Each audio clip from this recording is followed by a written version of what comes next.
La FIFA prépare une modification d'un règlement qui pourrait être adopté dès le 20 janvier prochain à Londres par la réunion de l'International Board, hein, la responsabilité des arbitres. On l'apprend très peu de temps avant, même si on en parle depuis longtemps, et elle pourrait être appliquée dès la rentrée prochaine, dès le mois d'août. Dans le but, dit-on, de rendre le spectacle plus attrayant. Évidemment, le football veut rester attrayant. Les discussions, en tout cas, ont été confirmées cette semaine à Dubaï, puisqu'il y avait le sommet mondial du sport. Il s'agirait donc de changer la règle du hors-jeu, qu'on appelle déjà la loi Wenger. Xavier Barré, je suis sûr que vous allez vous faire un plaisir de nous expliquer ce qui pourrait changer. Voilà, non, mais c'est notre AMS règlement. C'est pas une révolution, c'est une nouvelle évolution. Il faut savoir que dans les années 90, le hors-jeu, il fallait être derrière le défenseur. Non, mais si l'attaquant on a l'impression qu'on revient en arrière, mais en même temps... c'est une évolution. Donc après, on a dit pour qu'il y ait plus de jeux, on va autoriser qu'il soit sur la même ligne. Mais depuis l'apparition de l'assistance vidéo, effectivement, il faut qu'il soit sur la même ligne, moins 1 millimètre. Et maintenant, donc, il est question qu'en fait, il ne soit pas complètement de l'autre côté de la ligne. Donc, ça laisserait effectivement un petit avantage à l'attaquant. Non, ça veut dire que si le bout du talon est derrière la ligne virtuelle, c'est bon. C'est bon. C'est ça. Donc, ça change tout. C'est-à-dire que la personne change finalement de côté de la ligne. C'est-à-dire qu'il peut avoir 1 mètre d'avance. S'il a encore effectivement le bout du doigt qui est sur la même ligne que le défenseur, il ne sera pas hors-jeu.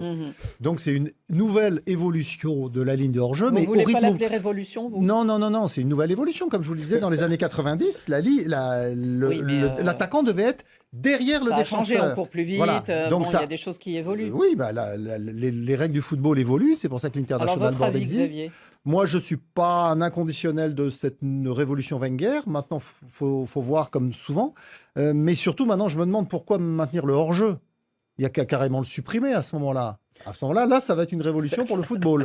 Parce que vous pourrez laisser un mec camper dans la surface de réparation pendant 90 minutes, comme ça se faisait certains avant-centres à l'ancienne. Voilà. Et puis, vous, en plus, avec les progrès des footballeurs et des gardiens qui sont capables d'expédier des ballons de 90 mètres, effectivement, le football va complètement changer. Bon, donc ils ne vont pas le supprimer. Non, pas tout de suite.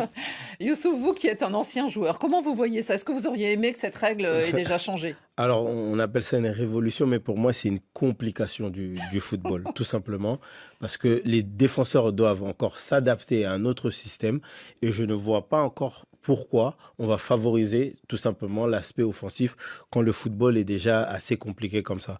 Donc, je ne vois pas en quoi cette règle va bénéficier en fait au football. Vous pensez qu'il y aura un moment de flottement pour les défenseurs ? Exactement, et je trouve que c'est une complication qu'on rajoute encore dans le football d'aujourd'hui. Rémi ? Vivement que cette règle soit même rétroactive. Comme ça, Cristiano Ronaldo n'aura plus marqué de but hors jeu. Parce que, exactement. Mais attendez, on a vu le Real Madrid aurait eu. Combien avec cette toute l'année dernière. Tous les au ans, lieu de jouer au football, tous les ans. le Barça était là. C'est-à-dire que les gars, pendant tous les entraînements, ils vont là-bas. L'entraîneur dit, alignez-vous. Dès qu'il s'aligne, il dit, regardez comment l'équipe joue, vous ne jouez pas. Hors-jeu. Il faut être un petit peu intelligent pour faire ça tue.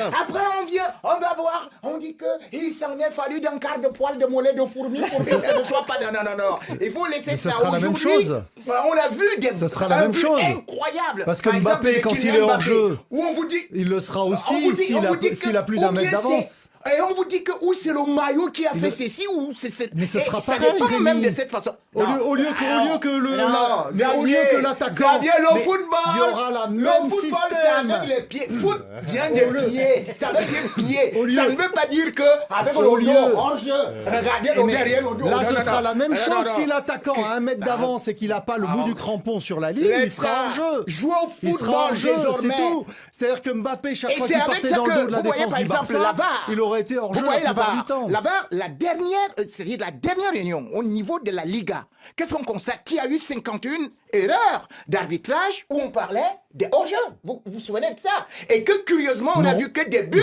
et même des fautes avaient été accordées comme ça, alors que ce n'était pas Rémi, normal. donc vous êtes- Moi, j'ai dit Non. aujourd'hui que avec la Rétroactivement. pointe de vitesse de Kylian Mbappé, je ne sais pas où Koundé va louer un 138, TGV. 138. Je ne sais pas à Roro, il va repartir ou ce sera à Bethléem ou à Jérusalem que